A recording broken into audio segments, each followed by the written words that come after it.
Okay, section 8.2, additional properties of proportion. Additional properties of proportion.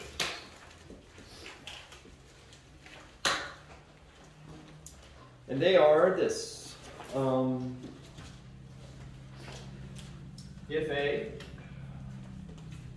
If A, they're listing this as 3 and 4 because we learned 1 and 2 last week. So if A over B equals C over D, then we can say that A over C equals B over D.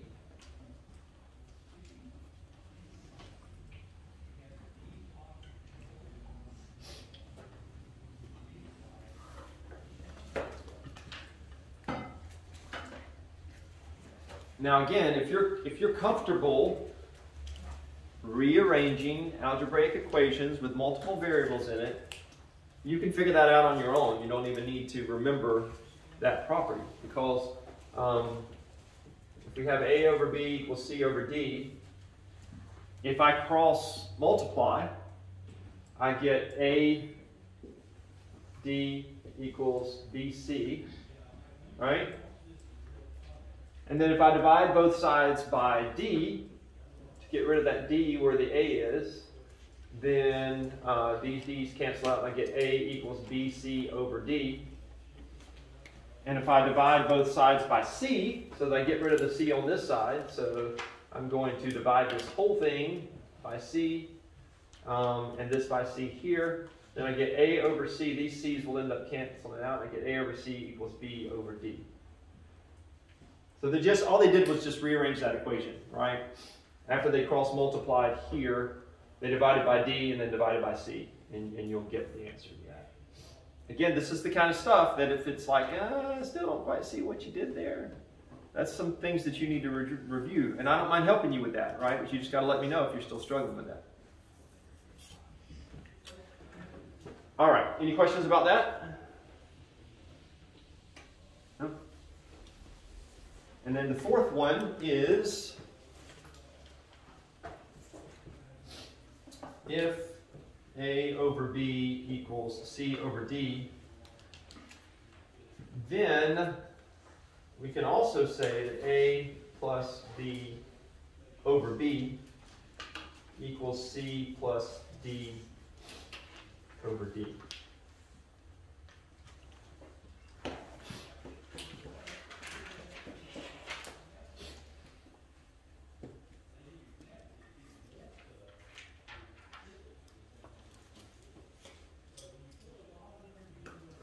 So you can add the denominator to the numerator of this side and add the denominator to the numerator of this side, and we'll still get an equation that's where the two are equivalent. Okay? All right. That one's a little bit harder to go through, so it's probably best just write that one down. The last thing we need to talk about is the geometric mean. And make sure you understand what that term means, the geometric mean.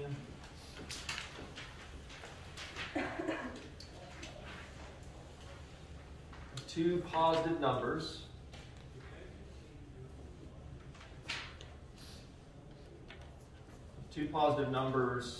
A and B. So we have two positive numbers represented by the variables A and B. The geometric mean of two positive numbers, A and B, is the positive number x,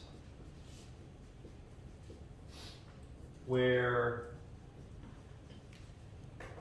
A over x equals x over b. So in that equation there, x would be the geometric mean. But if you take that equation and you solve for x, you could write it like this, or x equals the square root of A times B.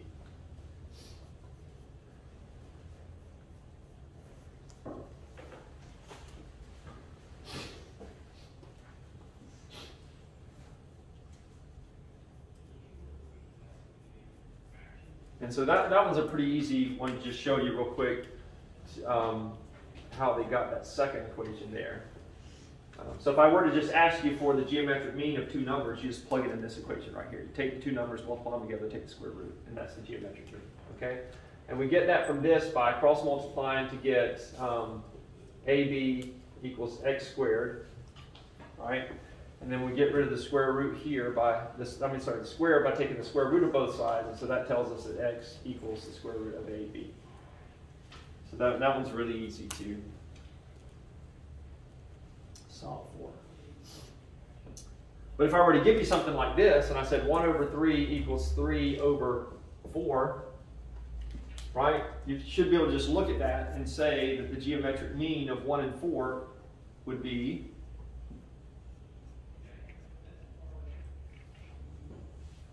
1 represents A, 4 represents B, 3 represents the x in that first equation. You guys see that? So if the number on the bottom of one fraction is the same as the number on the top of the other fraction, then whatever that number is there becomes the geometric mean of the other two numbers that aren't the same. Okay? All right. Let's do some problems from this section. So that's basically all of the stuff in 8.2 that we need to know. All right? So they asked a question. The first one here is if P over 6 equals R over 10, then we can say that P over R, then P over R equals 3 over 5. And so they ask us the question, is that statement true? If this, then that. How many say yes, it's true? Without looking at the answer in the book. How many of you have already looked at the answer in the book? Yeah, that's what I thought. It's the guy that didn't close the door. I knew it. I got an eye on you, buddy. Okay, so you think it is true? Yes, it is true. And we know that because of this property, right? Where this is A, B, C, D. So we know we can rewrite that as A over C, which is P over R, and B over D, which is 6 over 10. But 6 over 10 can be reduced to be, if we divide both of those by 2, we get 3 over 5, right? So by that property, that is true. Okay, everybody see that? Yes? Does anybody not see that? Looking for this So kind which of thing. property are you using here? I use number 3. Okay. Okay?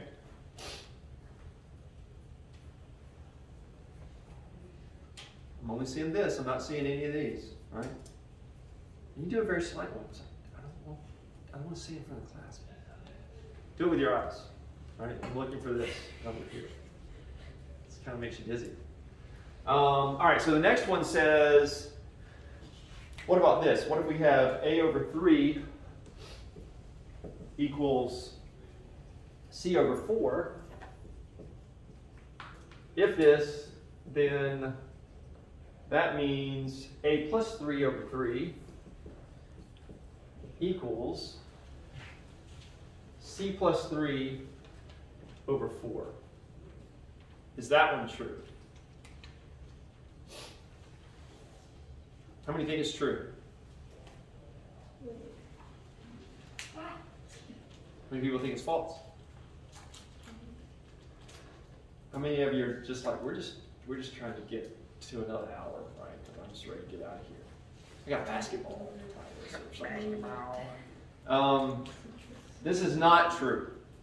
Because if you look at that, if you look at this right here, if you look at property number 4, what would make that true? If A over 3 equals C over 4, according to that thing there, then that would mean that A plus whatever's on the denominator here, 3 over 3, is equal to C plus whatever's on the denominator here. Remember that, right? So this is the true version of that. This one's wrong because they put a 3 right here. Okay? Got it? Make sense? Looking at eyeballs. Okay. All right. Let's keep moving then. So how is this going to help us work some of the problems? We've got a proportion problem at the top of page 466, where they give us this triangle that looks like this.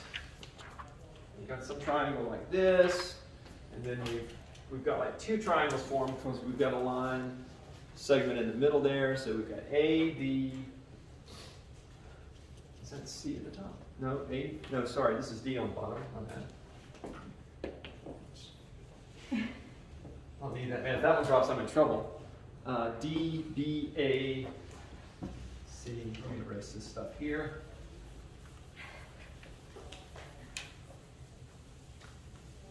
All right. D, B, A, C, E, and then we've got that this is 10. We've got that this is X. This is 16. And then they tell us this entire region here is 30. Right, so the entire length of that side of the big triangle is that. And they tell us up front that AB over BD equals AC over CE. And they want us to find BD. What does BD equal to? BD equals what? So basically we're trying to find X, right? Oh. You guys agree? Yes. All right. So they tell us that this is so. And you know, we have values for these guys, right? We could start plugging in values. We know that the length of AB is what? 16. 16. And we don't know the length of BD. That's what we're trying to figure out. We're just going to go and replace that with X. So we know X represents that. What's the length of AC? 20. Who said that? 20. Jackson? 80? Jackson 80? JD? All right. Nice. Man, that would actually save me a lot of time. Like Cameron and Camille answer stuff all the time, so you guys are just going to be the cams. Right? I can go with that. Cams, okay. I can JD, got it.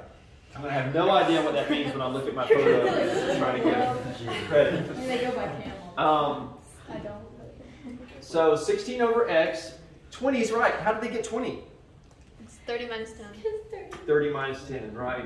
Super easy. All right, so 20 is this 30 here minus this 10 here. And then CE is equal to 10, right? So, can we find X? Do we know how to find X? We really don't even need any of that stuff there. We learned how to do this last chapter, right? Because we just cross multiply and solve for X. When we cross multiply, we get 160. Well, we'll cross multiply here, so our X will be on the left side. So 20X equals 160. That means 2X equals 16. I'm just getting rid of those zeros so the bigger numbers don't confuse us. We can do that. I just divided both sides by 10 in my head. Right? Was it impressive? Did you guys see that? Whoa, like that. Right? X equals what? 8. X equals 8. There you go. All right, so is that how they did it? Yeah, that's how they did it. They cross multiplied.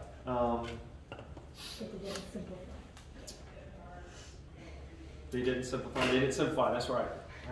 I took it a step further because that's what I'm about. I'm about giving you guys extra, just a little extra, right? Lagniappe. Anybody familiar with the word lagniappe? No. Nope. No. They use that in like Louisiana, New Orleans area. I only know that because there used to be a bakery in Fayetteville called Lagniappe, and it means a little something extra. So that's what I'm about. Got some lagniappe going on in here this afternoon. All right, so geometric mean is what they're talking about next in the book. We define what the geometric mean is, and they said that we've got some paper sizes here. This is real life stuff, right? Yeah. These paper sizes actually exist. You guys ever seen that? A3 and A4? You ever seen that labeled on paper? Nope. Not No? necessarily. Pay attention. Like you go to Walmart and go to their paper section where you can buy copy paper in all different sizes, and you'll see this. You'll see A4, A3. Seems like there's an A2 also. A1. Um, A1 sauce. Yeah, maybe. That's in the sauce area. A15. But the international standard paper sizes are commonly used all over the world. The various sizes all have the same width to length ratios. Two sizes of paper are shown called A4 and A3. The distance labeled X is the geometric mean of 210 and 420 millimeters. All right, so they just tell us that out front, that x is geometric mean of the two numbers, 210 millimeters and 420 millimeters. And so they said, find the value of x. This is actually super easy. We don't even really care about the papers, right? That was that's like the extra stuff they give you so that you panic while you're reading it. You're like, I gotta remember all of this. But all that really mattered at the end of the day was they said x is the geometric mean between these two numbers. And we have this handy little formula right here. And we say, well, that just means that x equals the square root of the first number, 210, times the second number, 420. And we have calculators. If you remember to bring your calculator to class, right? And if your calculator still works after you've dropped it on the floor. And I say that about bringing it to class because somebody, it's in like the Ian Jackson range. I can't remember which one it was, but somebody did long division or long multiplication by hand. Was it you, Ian? Yeah. He's got the big My brain. calculator was destroyed in the washing machine. Oh, that does it. It does happen. That does happen. But remember, I always have extra calculators. So if you run into that situation, please let me know. He made one little tiny mistake. One extra zero, I think, in there is what it was when you were multiplying it out. So the calculators are available for your benefit. So if I punch this in my calculator, then I get, oh, they didn't punch it in the calculator. If I gave this to you, I probably wouldn't be mean like that and say leave the radical in there, right? They just noted that this was the same as 210 times 210 times 2, right? 420 is just 210 times 2. So that means we could 210 squared underneath the square root becomes 210 right here, and then square root of 2. Or you can punch it in your calculator and get a decimal. What was the decimal? So I do it. 296.98. 296 point what? 98. 98. 296.98. And usually on a test, and this is just because the program that I use for creating the test typically phrases it this way. It says round it to one decimal place, I think, usually, or to the tenths, right? And so if I rounded this to the tenth, what would it be? 297. 297, right? 297. This would be 296.9 would be wrong because the 8 makes the 9 turn into a 0 and the 6 turn into a 7. All right? 296 is the geometric mean of those numbers. Or 297, sorry. Okay, and they did say 297 at the very end there, so that was an option. All right, so how we're doing on time? Maybe get up to we're good. We're not bad. What about a scale model of the Titanic? That's a cool one. Let's try that one. Random. So they tell us that a scale model of the Titanic is 107.5. I wonder where that is. 107.5 inches long. And 11.25 inches wide. The Titanic itself was 882.75 feet long. How wide was it? So they don't give us the proportion this time. We've got to set the proportion up. All right? So we know what the width of the scale model is. So width 1 is equal to 11.25 inches. Width, not width, length. I'm gonna do that as a loop because it's just hard to see. Length 1 equals 107.5 inches. And then the length 2, which was the real length of the Titanic, was 882.75 feet. All right. Why wouldn't they just make it 883 feet? Yeah, why not make it easy on us? They had to cut corners. They ran out of money right there at the end. Oh. Yeah. It's like, we're going to have to cut it 0.25 feet short. That's probably why they couldn't handle the iceberg. They had it 0.25 feet long. So we're looking to figure out width 2. All right, what is that in feet? Now, for this particular problem, normally if you have a problem like this where you've got different units that represent the same measurement, so we've got 2 different units for length here, right? We've got 1 unit of inches and another unit of feet. And so typically when you see that in a problem, you go, well, the first thing I got to do is get them all in the same units, right? That's what we would do for most problems like that. But because this is a proportion question, we actually don't have to worry about that. It works out. We'll just have feet on the top of our fractions and inches on the bottom of our fractions. And you actually could have done it. You could have done it the other way. It really doesn't matter if you put feet on top or inches on the bottom, as long as you maintain the same unit on the top and the same unit on the bottom. So we're going to do the reverse of what they have in the book, just to show you that it works either way. Okay? So we're going to say that the ratio of the 2 widths is 11.25 inches over x feet. We don't know what that value is, right? That's the ratio of the widths. And the ratio of the lengths is 107.5 inches over 882.75 feet. And so what is the actual width of the Titanic? So what are we going to do to solve this problem? Math. Wow. I like that. I'll give you that. Anybody be more specific than David? Cal, we're going to cross multiply. Thank you, Cal. I'm going to write Cal in big letters because that's the answer that I expected. So thank you, Cal. That's what I would expect from a Georgia Tech man. All right, so we're going to multiply these together. 882.75. I'm going to stick the units in there just so you can see what happens with the units when we do this. 11.25 inches equals 107, whoops, not 70, my dyslexia kicking in, 107.5 inches times x feet. All right. It's actually much cleaner looking if you just take the units out, and I want you to see how they'll cancel out. You'll be left with the correct units for x. So now, in order to get x all by itself, what are we going to do? I mean, we could go ahead and punch this in our calculator and get a decimal answer for this side. But we're smarter than that. We're not going to do that. We recognize if I do a calculation here and then do another calculation with that calculation, you know, I might punch something in wrong. There's all kinds of possibilities. I might have to run to the bathroom, you know, it hits me all of a sudden, you know. I'm singing the happy birthday song. You just don't know. You don't know what might happen. So what are we going to do, Cameron? Multiply 882.75 times 12, since there's 12.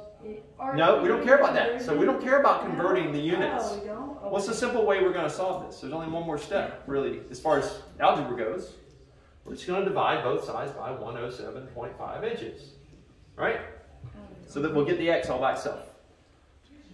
Just to take the feet out, make sure you get this. It's 882.75 times 11.25 equals 107.5x. That's our algebra equation.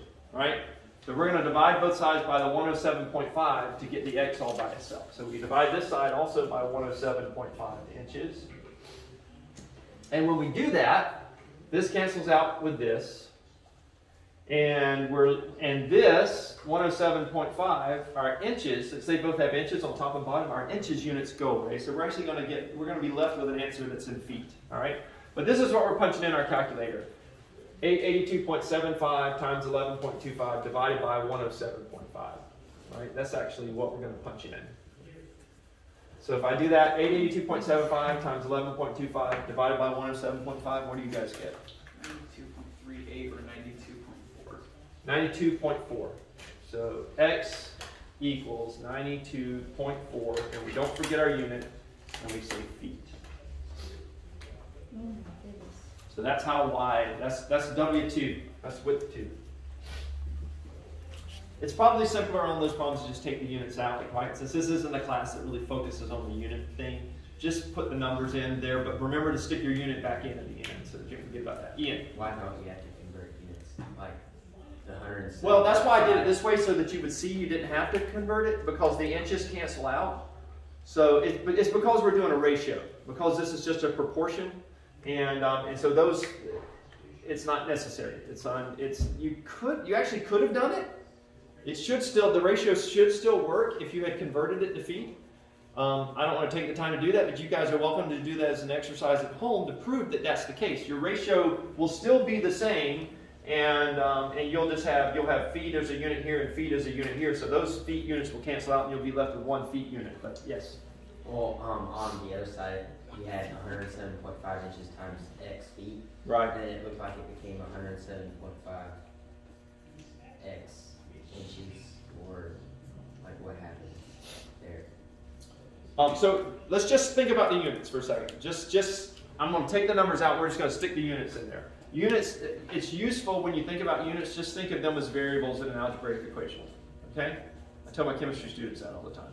So if we have just units, we've got, in this part here, we've got feet times inches over inches equals inches. When I did this math here, inches times feet over inches, right? And notice in both of those situations, the inches cancel out, and we're just left with feet equals feet, which is true. We've got the same variable on one side as we have on the other. Okay. Does that make sense? Yeah. All right. Okay, but again, I'm not trying to confuse you guys. I was just trying to prove to you why you didn't have to do the unit conversion, because as you do the problem, the units just kind of cancel out like they're supposed to, and it's not necessary. Because we're dealing with ratios here, okay? This is really the simpler way to do it, and you just stick your units back in at the end, all right? Okay, let's move on to the next chapter.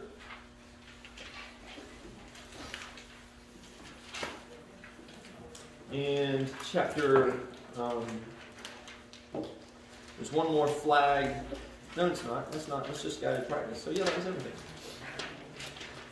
Similar polygons. We've got this drawing that it looks like in my notes. I'm going to try to replicate it. This is going to be fun. All right, you guys get ready to laugh.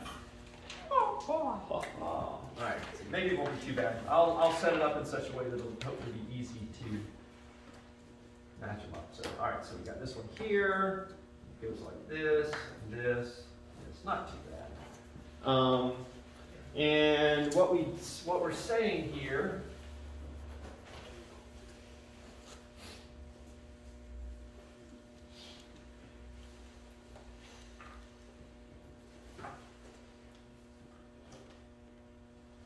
All right, so the way that I've drawn that, is it clear to everybody that this angle is the same as this angle? This one's the same as this one. This one's the same as this one. This one's the same as that one. You guys see that? It goes one line here, 2 lines here, 2 lines here. All right, so the way that we've drawn that makes it clear that all the angles are, the corresponding angles are congruent to one another. All right? If I label these, just so we can keep track of which sides we're talking about, then if these polygons are similar polygons, then it would be true that the proportion for the sides for the corresponding sides will be equal to one another all the way around the triangle. And what that means is that AB is this side here. AB over this side here, which is the corresponding side, EF, is then equal to BC, the top side, over FG, which is also equal to CD over GH, which is also equal to the bottom side, it's DA over AG. And I could have written those AD over EH. It doesn't really, the order doesn't matter. But just note that this side over this side equals this side over this side. All the way around, you could say that, right? And so the definition for similar polygons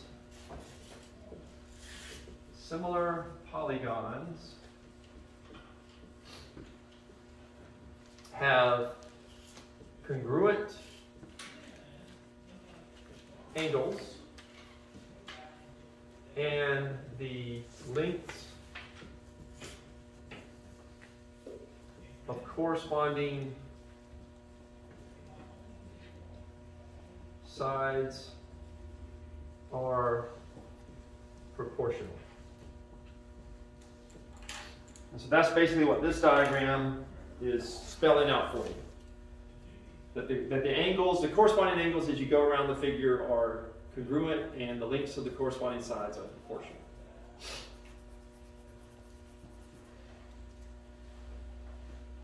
Now with this, I'll let you guys finish writing. Happy birthday to me.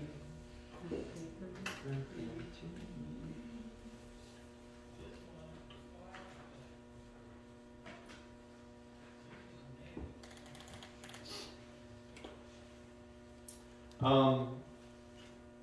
Where this gets tricky sometimes when you're looking at it on a quiz or a test or some problem they might give you on the book is when they rotate the figures, right? So they won't put them side by side where it's clear which side corresponds to which side. They might draw this other figure where it's, you know, like,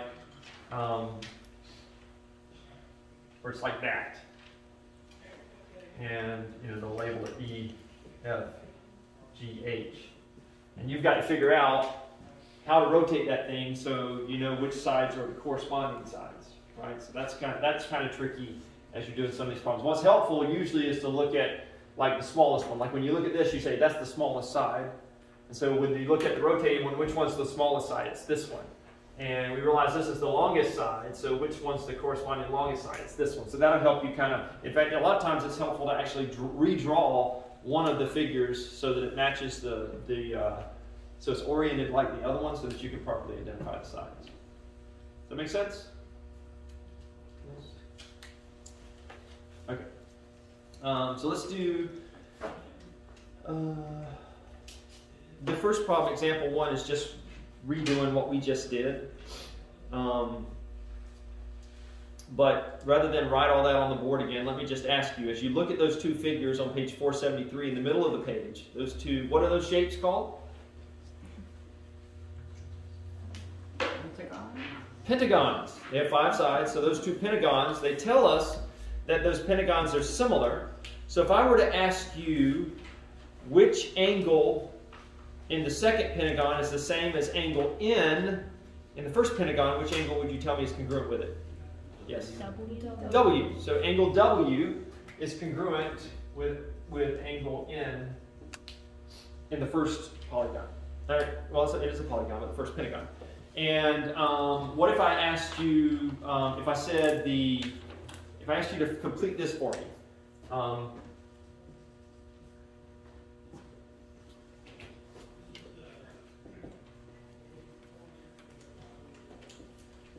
What would I put on the bottom of that? Wait a minute. Scratch that. You write it like this. I did it wrong. So let me pick a different one. There we go. What goes on the bottom of that fraction? ST. ST, that's right. Because NM is that bottom left line segment. It corresponds to the bottom. It's the proportion of that one over the line segment on the bottom left of the other one has got to be equal to JK. Wait a minute. Hang on. Did I do that right? NM over WV equals, yeah. I did. Yeah. I did, never mind. Yeah, the top one over the other one. I'm mixing up the way that I'm saying it. But does everybody see that if you're looking at the one in the book? Does that make sense? I'm not going to say anything else because I'm just going to confuse someone. Now, what about 473? We've actually got plenty of time. I can take the time to draw these down. Yeah, we're good. I was just afraid if I started drawing those, since it takes. Has anybody ever seen the show Monk? I've heard of it. You heard of it? So he's like, he's got OCD, so it's like everything has like he would freak out in here because the desks aren't aligned up exactly the It's same. kind of like the new Columbo. The new Columbo. I haven't seen the new Columbo. I've only seen No, one. it's not. Oh, it's not. Yeah, he's kind of like Columbo. Kinda He's sort of. like, yeah. Which Columbo? What I loved about has anybody ever heard of Columbo? I love that show. Columbo was cool because he was a private investigator, but he would, or was he? He was a police detective. He was a Yeah, police police detective. and he would just drive them nuts. I mean, he would just like, he'd ask him some questions, and then he would come back. You'd see him again like the next day, and it's like, here he is again. I keep thinking about this, and he'd ask him another question, and it's almost like they just can't stand it hilarious. asking questions. Yeah, it's just funny to see the interaction until they finally make some mistake, and he has evidence against them. But anyway, all right, let's do. Yeah, Monk would never be able to teach a class like this because he would spend all day trying to make sure that his similar figures were like perfectly drawn with one another. So thankfully, I don't have that problem. I'm not going to stress over that. I'm just going to try to make them as similar as I can. So we've got this kind of thing going on here. And they tell us that they do. This is the same, this is the same, this is the same. And they say these are both right angles. See, I'm looking at that going, that's not really a right angle there, it's on the right side. Monk would be able to stand that. He'd have to erase it and do it again. 6, 9, 12, 15. 6, 9, 12, 15. 4, 6, 8, 10. 4, 6, 8, 10. And decide whether the figures are similar. If they are similar, write a similarity statement.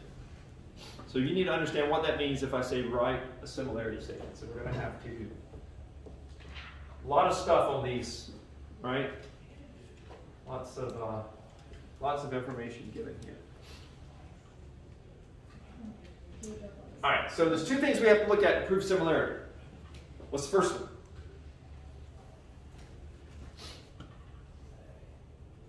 Based on this definition right here.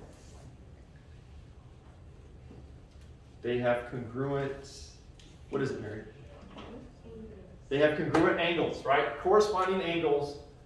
I can kind of see her grinning behind the mask, so it's like I knew she knew the answer. The angles, the corresponding angles have to be congruent. Is that true here?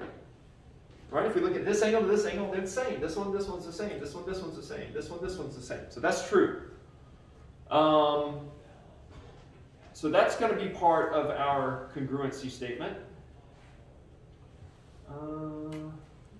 Or sorry, a similarity statement.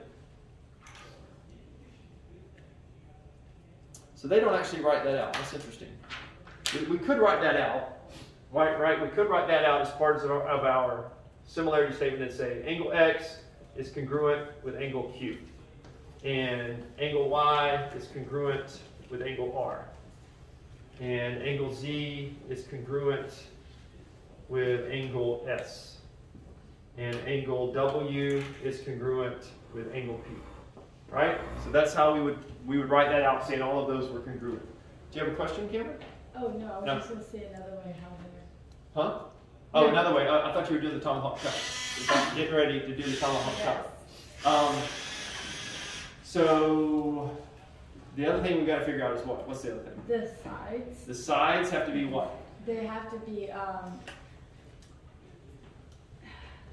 So there in the definition. proportional. Proportional. Sides, corresponding sides are proportional if they're similar triangles. And so what that means is that if I start with the number on this side, if I say 15 and put that over the number on this side, then that should equal 6 over 4. And it should equal 9 over 6. And it should equal 12 over 8. So that's got to be true also in order for this to be similar, right? If that breaks down on any of those sides, then these pentagons are, these quadrilaterals are not similar to one another. But is that true across the board? Do those equal one another? Piper, you keep smiling. You gotta let me know what the joke is, right? Is my little sprout sticking up on the back of my head? And I'm always thinking, what is it? Do I need to blow my nose? What's going on here? You just don't know what that does to a teacher, okay? I'm sure there's some inside joke, but I'm constantly trying to figure it out. I was like, what is it? Just a chicken waving at everybody from when I ate earlier? I don't know. All right, so let's divide. If we simplify this fraction here, dividing everything by whatever the common number is, if we reduce it as much as we can, we're going to divide top and bottom by what? 5. 5, right? So that's going to be 3 over 2. What about this one? Divide both by 2. It's going to be 3 over 2. This one here, we're going to divide both by 3. We get 3 over 2. We're going to divide both by 4. We get 3 over 2. So our proportion is the same all the way across the board, right? So we've proven that these are similar triangles. Oh, I see what it's saying. So that's how we prove that. They said write a similarity statement. And so this is the similarity statement. I really thought they wanted us to write all that stuff when they asked for a similarity statement. You'll see that as you're doing the homework, what they expect you to do when they say write a similarity statement. I thought they really wanted you to put like this stuff here, every angle, and then also show like the proportions. Like if we were to do this, we'd have to say that WX over PQ equals XY over QR, and you would do all of that to write the similarity statement. But I do need to make sure that you understand, I forgot to say this when we were talking about similar polygons. The way that you would write that down to say that these two are similar to one another is you would state it like this. You would say that polygon, or quadrilateral, to be more specific, WXYZ is similar. You do just a little tilde symbol, right? It's like the top of what you see when you're writing congruent, where you see equals in that little squiggly line. Just the squiggly line all by itself means similar, all right? Doesn't mean squiggly. It's like, what is WXYZ squiggly? What? It's similar. It's the way that you read that. Now this is important. Whenever you write the points here, the points have to be in the same order that they are here. So W corresponds to point P right here. So I have to start with P, Q, R, S and write it like that. All right? It would be incorrect if you didn't start at the same point, because the order matters here. Does everybody get what I mean when I say that? Right? It would be accurate to say, you could properly represent this quadrilateral by saying it's quadrilateral PSRQ, but I couldn't write that on this side of the similarity statement because that's not the order that I put those vertices on the other quadrilateral. Okay, let's go on to page 474, where we're going to take a trip to the Liberty Bell. Anybody ever been to the Liberty Bell? No. No? I've been there. My dad has. Huh? My dad has. I haven't. Have you guys ever seen National Treasure? Yes. No. Yeah? I love National Treasure. So it's totally not true. I tried to knock a brick out of the wall there to see if there were some special glasses, and I got arrested, and it wasn't pretty. But Did you look at the back of the declaration? well, that was the problem. That was going to be my next step. It's like, let's make sure the glasses are there, and then I'll try to get the declaration. Well, maybe they took them from the Yeah. movie, Like they just kept They were there, and they were like, we got to patch that up. So exactly. yeah. Okay. Anyway, so we've got this poster here, and Which page is this? 474. up with Okay. 474. Just turn the page. And they say that we have a poster design for the Liberty Bell. We're going to advertise a field trip to that, and you have a 3.5 by 5 inch photo, 3.5 inch by 5 inch. I'll get it right in a second. That you want to enlarge, and you want the enlargement to be 16 inches wide. Well, how long do we need it to be? So we've got this 5. Basically, we have a rectangle that's 5 and 3.5 inches here. Right, they did tell us inches. Yep, inches. And we've got this bigger than one that we want to be 16 inches wide. Right, so 16 inches here, but we don't know what x is. And so these are similar figures, right? They're similar. Specifically, what's the most specific name for these shapes? Rectangle. Rectangles. They're similar rectangles. David's already on there. Well, how do we know they're rectangles? We only know this one because they told us they're making posters that are 3.5 by 5 inches. So it's just the wording there that tells us that, right? But yes, if you just saw that shape on a test, technically, if I didn't put some right angles in there and show you that the sides are the same length, things like that, you wouldn't know. Actually, I wouldn't have to tell you the sides were the same length if I said they were all Right angles. right angles. But you'd have to know the length of the sides in order to say it was a square. So we're just going to do these proportions, right? We're going to say, and I want to show you that it doesn't matter which one you do which one you put where. So we're going to do it differently than they do it in the book. And we're going to say, since these are similar polygons, similar rectangles, then I know that 3.5 over 16 has got to be equal to what? Equals 5 inches over x. 5 over x. That's right. All right? So we're going to do what now to solve for x? Cross multiply. Cross multiply. That's right. That's the universal symbol for cross multiply, just in case you guys know. You probably had people do that to you because, yeah, either this or this. Yeah, this is like seriously, you need to cross multiply if you go that far. This is like, you may want to consider cross multiply, but duh, cross multiply. All right? So 3.5x equals 16 times 5. 15 times 5 would be 75, and so if I add another 5 to that, that'd be 80, right? So 80, so divide both sides by 3.5, x equals 80 divided by 3.5, and I'm not going to try to do that one. It's more than 20. It's 22.8571428. And that's what I was going to say, but, all right, 22 point what? 85714. Okay, we're going to round it 86. 22.866, and what's my unit? Inches. All right. So if I don't tell you what to round it to on a test, I'll try to always do that.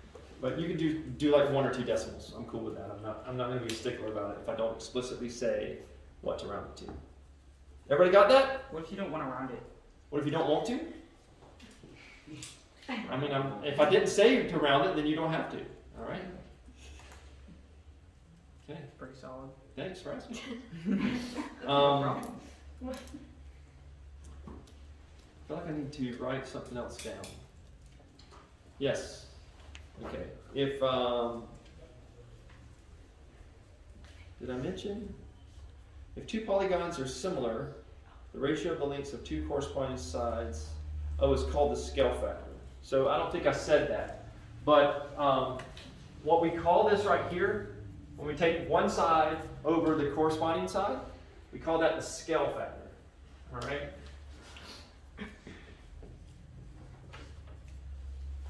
So if we were to simplify this and we said this was, like this shape here was 1 and this was 2, we would say the scale factor would be 1 to 2 or 1 over 2, right? Like what we learned about with proportions before. So we call that the scale factor.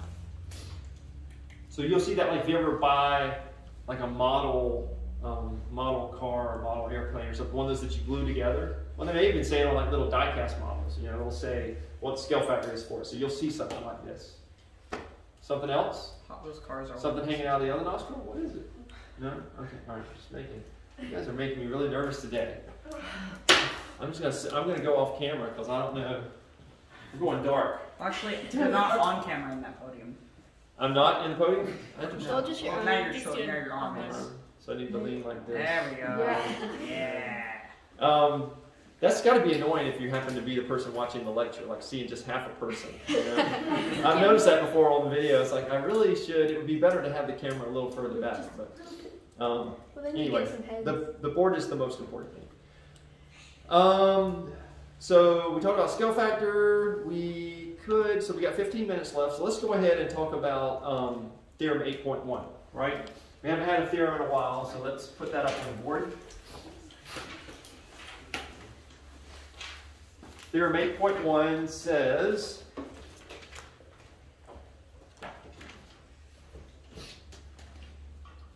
3.1 says that if two polygons are similar, if two polygons are similar, then the ratio,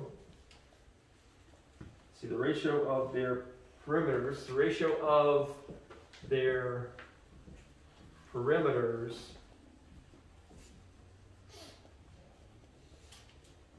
is equal to the ratio of their corresponding side lengths.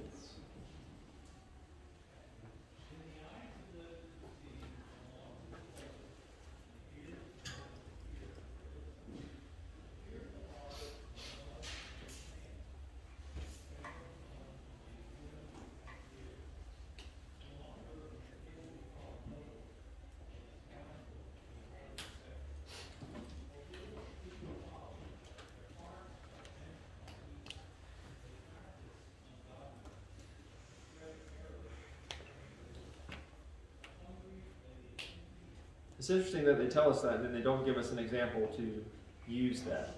Wow. They're like, well, never knew that again. Yeah, now you know, right? So let's just make one up, right? So, because again, lagniappe, right? Giving you guys a little something extra, all right? So we've got this triangle here. Let's use the old trusty 3, 4, 5 triangle. So when you have this right triangle, 3, 4, 5, like this. Okay, we're going to use a similar triangle, and we'll just make it really simple. And we'll say that that it's going to be 9. We'll make it even. Yeah, that's fine. That's fine. 12, 15. All right. So here are the two similar triangles. So I tell you that ABC, D, E, F. I say A, B, C is similar to D, E, F. Right? Not ABC squiggly D, E, F. You read that is similar to. All right? Everybody got it? ABC is similar to D, E, F. And so, so I could do this actually. Check this out. What if I gave you this and you didn't know the length of that side? Okay? But I told you that, how do I want to do this? 3, 4, 5, 7, 12. Okay, I could not even give you that, right? I think I could. Yeah, I could do this. Check this out. What if I said, what if I gave you only this? Whoa, right? I gave you just that, exactly. And I said that the perimeter of this one, that P1, okay, equals 12. I said the perimeter of this equals 12 feet, right? And I said, tell me what the perimeter of this one is equal to. Would you run out of the room crying? Yes. That's too much. Probably. Yeah, right? Can we figure this out? Yes. We can. Like when you first look at it, you're like, I don't know. It's kind of weird. I mean, one thing we should realize that we can do, since we know that these are similar, is I could figure out what these values are. Right? We could do that, but we don't need to do that because of Theorem 8.1. So Theorem 8.1 says whatever the relationship is, whatever the ratio, the ration. I'm going to do that probably every time we talk about ratios. But whatever the ratio is of the corresponding side lengths, we have two sides that are corresponding that we have the value for both of them. You guys see that? And that is 3/9, right? So what we know then is that the ratio of 3 to 9 has got to be the same as 12 feet over P2. Because the perimeters will also have the same ratio that the side lengths do. You guys see that? So that would be the quickest way to do this problem.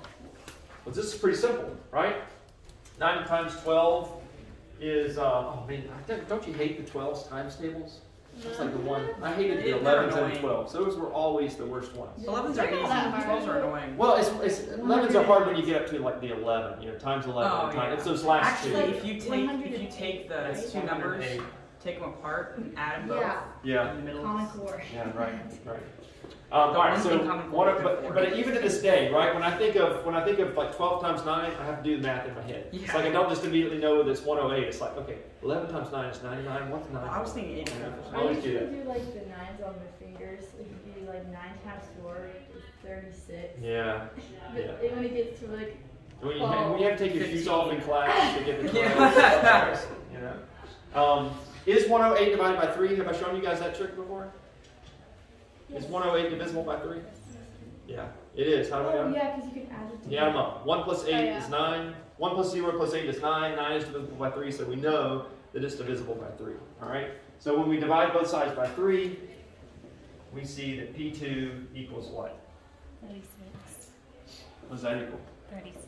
96? 36. Did you say 96? 36. 36? 3. Okay. Let me see. Is that right? Let me think about it in my head. 3 will go into 99 33 times. It's correct. All right? So you said what? 36? All right, Yeah. that makes sense. Just making sure the number makes sense. That's actually a good idea always for you guys to do. When you see what the final number is, look back at the original problem and go, does that make sense? That's what my dad has me do. You know, that you'll find bad answers a lot of times if you just go back and think about it and go, would that length make sense? I told you guys that that our length was feet, so I would expect you to have feet there. All right? Yes. Could you have just looked at the ratio? Yeah. Okay. And then Yeah, instead of cross so I could have also you said- could have just said like. I mean, I could have done something like go, oh, this is, I know they're similar, so this is 3 times that one, so this one's got to be 3 times this one, So right? And so this one's got to be, this one here's got to be 3 times more than this one, so this has got to be 5. Mhm. And then this, all these added up would be 12, all of those added up should give me 36. Yeah. Does that work? Yeah, that's Yes. 36, all right? Or So you yeah, there are different ways you could have done it, right? But I just want you to see that with the perimeters, that they will follow the same pattern as far as the ratios go. I want to do just real quick, just one more because we've got a couple minutes, and that's example 4 because it does use this term scale factor. So I want you to know what that means, and they give us they say there's a rectangular patio around a pool that is similar to the pool as shown. So remember, when we hear similar in the math class, when we hear similar in geometry, that has a very specific meaning. It's not just like we use the word similar where they kind of look alike, right? That means their ratios, their proportions of their side lengths are the same and all the angles are the same. So calculate the scale factor of the patio to the pool. And so that's what I want to point out. The order in which they say that is important when you're talking about scale factor.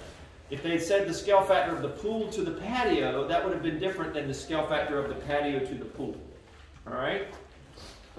And so the scale factor of the patio to the pool, and then it says find the ratio of their perimeters.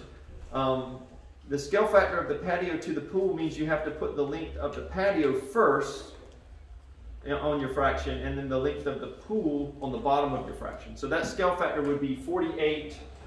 If I wrote it as a fraction, it would be 48 over 32, which I could reduce down to 4.